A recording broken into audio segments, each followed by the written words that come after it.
outside this morning. It's darker than I remember it being at this time. Am I right? Yeah. Dave Whitwell, Whitwell Organics with us this morning. I'm right on this, aren't I? I know it's time change is coming on Sunday, but it's Sunday. It seems darker. Okay. Well, I think the time change used to come a lot earlier, if I remember correctly. Like in October, and then they moved it to November or something. I don't remember. It's all weird, but anyway, by next week we should be back out in the light. Okay, won't be so dark. I was nervous driving here in the dark. Good to see you. Good to see you too. Okay, we're still putting our new gardens, our beds together. You are still replacing dirt and saving dirt, right? Yes. Well, we haven't replaced the dirt yet. Okay. So basically, if you kind of look at the bottom board here, you can see that this bed is half filled with dirt. This was the dirt that was already here. Okay. I kind of moved some of it out of the way to build the bed, leveled it out. That pile of dirt right there is the dirt that was from the second bed that was here, and I will be moving that dirt back to the new bed that we're building in the back 40. Okay. And should you try and save dirt as much as you can, or not? It's going to cost you more. This job would cost you more if you don't save the dirt. Okay. But on the flip side, we have weed seeds in here. We have had a little bit of nematode issues out here.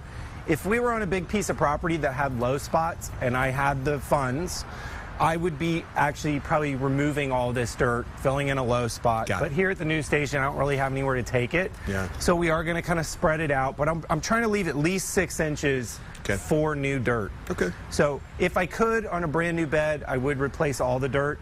But again, if you don't have anywhere to really put the dirt, it doesn't really hurt much.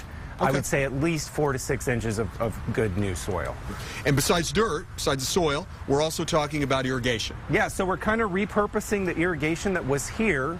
And I thought this was a good opportunity. I know we haven't done it in a long time to really talk about kind of the parts and pieces that make up our irrigation system. Okay.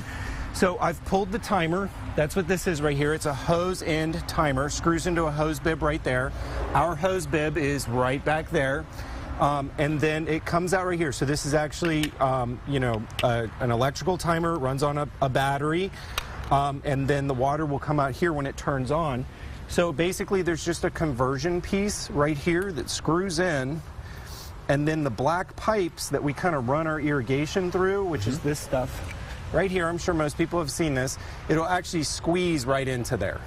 So that's what we got going on back there. Basically, this pipe comes out of here and then runs right over to here, and it's sticking up right there. I cut it off because we had it teed off to be able to water 2 beds here, right? So we're just going to elbow it off and then come up and run 1 line up the middle of this bed. Yeah. And then I still have all the irrigation pieces, because out there where we used to have 1 bed, we're now going to have 2. So I kind of need to do the same thing back there that we had going on here. And let me just make an observation, not being in your business. This stuff looks like it lasts. It really does. I mean, you can kind of wiggle I'm not going to try now, but you can kind of wiggle these parts apart. There's no real glue. It is a chore to get them to come apart. Right. But you just cram the one in there and it holds tight. These are kind of like snake's teeth in here. Okay. And it holds it together.